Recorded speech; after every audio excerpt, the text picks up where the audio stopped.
Today I'm going to talk about a formative moment which happened to me in my personal and professional life. And it took place on flight SA237 from Johannesburg to London. A few months before, I'd made the momentous decision to move permanently to England. And that day, I'd said a sad farewell to my family and close friends at the airport and got on the flight. A few hours into the flight, the engine suddenly started to make a really terrible noise, and I realized that something was seriously wrong with the plane. I felt sick in the pit of my stomach and kind of looked around, and in my mind's eye, I had a kind of image of burning in the engine, kind of premonition, if you like. I tightened my seatbelt and started to assume the brace position. At this point, I should probably mention, well, it's been mentioned already, I guess, that I'm a psychologist who works with anxious people, and I've helped quite a few people with the fear of flying. In this case, I realized the problem wasn't one of a fear of flying, but rather a problem with the engine. I realized, though, I was still feeling really anxious, so I thought to myself, what can I think about from the theories of psychology that might help me to calm down in what might be my last moments? So I went right back to the start, to Freud and Freudian theory. In my anxious state, I couldn't really remember a huge deal of Freudian theory, I must admit, apart from the Oedipal complex. This is Freud's idea that men lust after their mothers and resent their fathers. It was probably just defensiveness on my part, but I really couldn't see how that was going to help me in this situation. Next theory, please. I moved on to cognitive therapy and its founder, Professor Tim Beck. I've been privileged to meet Professor Beck, and one of the cheeky kind of questions I had for him at the time was to ask him, really, if he could summarize an extensive lifetime's work into a few sentences of what his main idea was. And the gist of what he told me was that the key idea of cognitive therapy, it's not so much what happens to you that's important, but what you make of it. All very well and good until you're in an aircraft at 40,000 feet that's plummeted into the earth. Next theory, please. I realized I was starting to obsess about the plane going down and started to think about the theory of intrusive thoughts.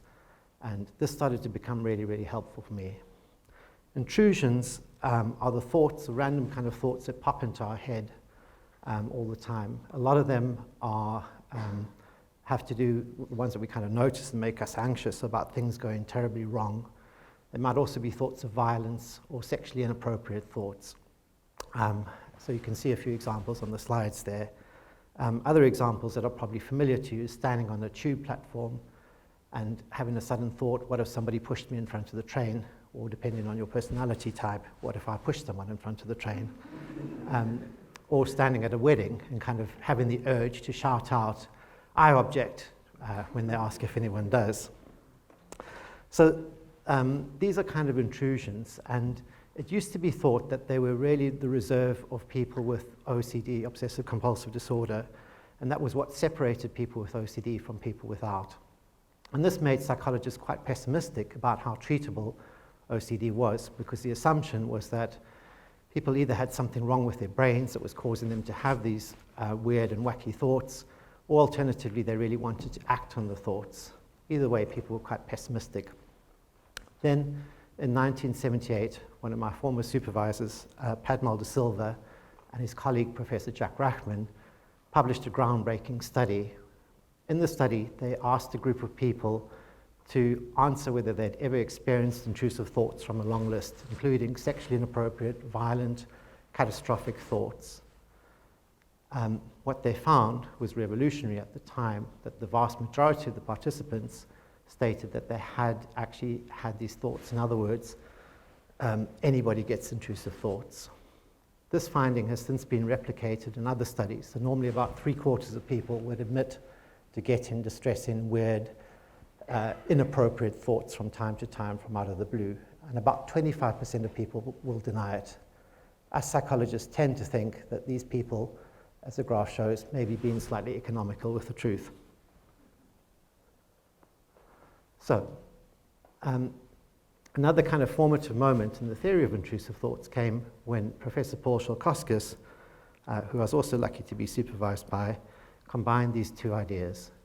And so he took the work of Rachman and De Silva, who said that intrusions are normal and we all get them, and he combined it with the theory of Beck, which is it's not what happens to you that's important, but what you make of it.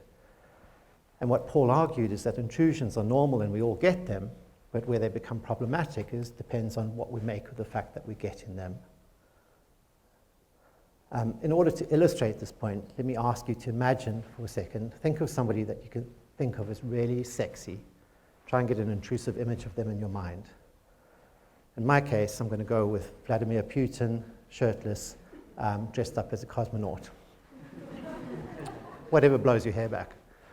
Okay, so if you think about your intrusion, not mine, would that be a positive, negative, or neutral intrusion?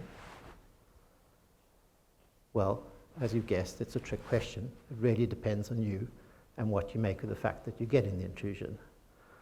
So the key really is to think about intrusions as neutrons. They're neither positively nor negatively charged up until the point that we start to attach a meaning to them. Let's make it a little bit harder now. Imagine that the thought that you get in of the really attractive, sexy person, the event that you're having the thought at is your best friend's funeral, and the person that you're having the thought about is their partner. Now is the thought positive, negative, or neutral? Again, the same principle applies. It really comes down to what you make of it. So one person might have that thought and think, this is terrible, I'm an awful person for having this thought, I'm really reprehensible. Another person might think, well, I didn't ask to have it and I'm not going to act on it, so it's neither here nor there. And a third person might think to themselves, well, my friend's dead, so they're not going to really mind, and their partner's really fit, so why not? So it's always, I guess, the thoughts are in the eye of the particular beholder. So at this point in time, on the plane, I started to ask myself the most important question you should ask about any academic theory, and probably one a lot of you are starting to ask yourselves now. In other words, what is the relevance of this theory for me? Or, as the hashtag says, why should it get academic funding? Was that a sigh of relief there? For me, the start of the answer to this question is to think about intrusions as spam. So while you're all sitting here today being riveted by my talk, you're also being bombarded with intrusions. Do I really prefer chocolate to vanilla? Did someone actually try to push me in front of the train earlier today? And a lot of time, the spam automatically just gets filtered away to our spam folders. We just don't tend to notice it at all. Occasionally, some of the spam makes its way through out of the spam folder and into our inboxes, and that's where it can start to be really problematic. So a lot of the time, most of us have got a really unhelpful tendency to think about our thoughts as being reality. So if I'm sitting at home and I have a sudden thought come into my head, nobody actually likes me, I might treat that thought like reality and then decide I'm not going to go out and just withdraw and sit at home feeling depressed. This is where the idea of a homunculus comes in. A little person who sits in our brain and can kind of step back from our thoughts and evaluate them. So on a good day, your homunculus might notice the thought, maybe nobody really likes me, and think to yourself, well, that's just a thought, it isn't necessarily true, and I'm not going to stop it, let me go outside. So that's how, this process is called metacognition, and it seems like humans and primates are probably the only people who have this ability. So how could I use metacognition on the plane to be able to help me to feel better? I started to ask myself, what is it exactly that psychologists have to offer to people in anxiety-provoking situations who feel really, really scared and vulnerable? If you sort of picture psychologists going door to door carrying a briefcase with their product inside, what are they trying to sell? What's the product inside the briefcase? And for me, the answer I came up with is that we sell less threatening explanations for things. There are lots of ways that we can do that. We can help people to focus on their overestimations of the likelihood of something bad happening, or their underestimations of the ability to cope. But often the simplest starting point is to help people to realize that often most of our thoughts are just spam. They're just rubbish.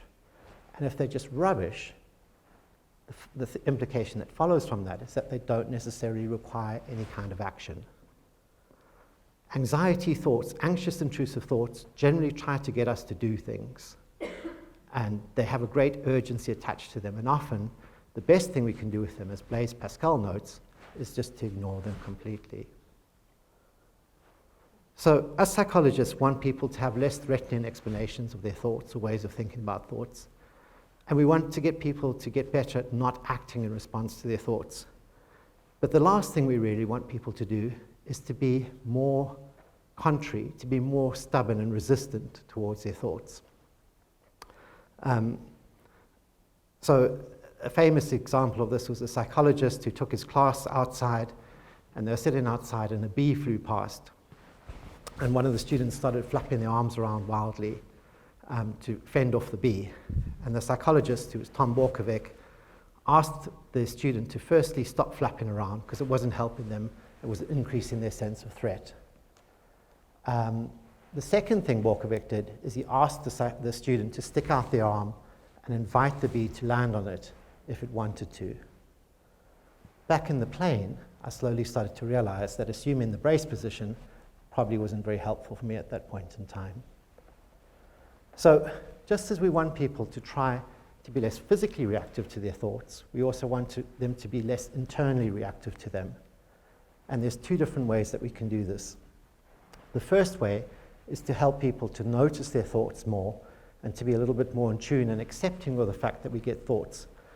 We're bombarded by the spam all the time, and we run into trouble once we start trying to fight it off and repress them or try not to have them at all, block them out. It started to occur to me that I'd never ever been afraid of flying before, and this just happened to be on the day when I'd made a really big decision that I was quite ambivalent about.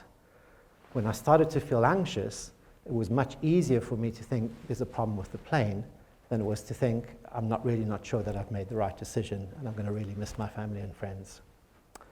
The second way that we try to get people to react differently to their internal intrusive thoughts is to not engage in rumination, and worry over them. Intrusions are often about really terrifying things, most of which have never happened and will never happen. And so by definition, they can't be solved. And what people do when they have an intrusive thought, because they can't physically solve it, they try to do the next best thing, which is to think about it. The problem is that the thinking is actually worrying, and it's not helpful. What's the difference between thinking and worrying? Thinking, you would be the equivalent of traveling from here to Glasgow. You might have a few detours, a few dead ends, but you end up somewhere different. Worry is recursive. You go round and round and round, and you feel anxious the whole time. Worry is never, never helpful, although we often try to convince ourselves that it is. The example of this that always sticks in my mind is somebody I was seeing for worry. He came in one week, and I asked him how he was, and he said he'd had a terrible week because he'd been worrying loads about whether to shave his dog in time for summer, and his fear was that if he didn't shave the dog, it would overheat in the summer heat, which England, of course, is known for. I asked him at that point a very unpsychological question, which is, what kind of dog do you have? And he said, oh no, I don't have one yet. I'm just thinking ahead to when I do have one. How am I going to react? And for me, that really encapsulates just how unhelpful worry really kind of is. So, as you've guessed by now, I guess there was nothing wrong with the plane, and it landed safely a few hours later. What had I learned in the process, or what had I remembered? Firstly, we all get intrusions, and a lot of these intrusions are just really spam. They try to get us to react, but actually the best thing we can often do with them is not react at all. And in fact, what I'd urge you to do is when you have an anxiety-inducing intrusive thought, to be oppositional to it. So if it tells you to freeze or to run away from something, you should move towards it. Unless the thing that you're afraid of is something actually dangerous, like a bear, in which case you should probably freeze. The other thing to take from this is that intrusions try to get us ruminating and worrying. Thinking generally is a very overrated process. It makes a lot of people unhappy, and I don't recommend it. And definitely not when it's worry, and you're just going round and round trying to solve problems that don't actually exist. Psychology isn't rocket science, or certainly not the way I practice it. And these are really very, very simple ideas, but they're also very easy to forget in anxiety-provoking situations. I hope that the next time you find yourselves in an anxiety-provoking situation, some of these thoughts and stories will stay with you, and you'll be able to use some of these ideas. Thank you very much.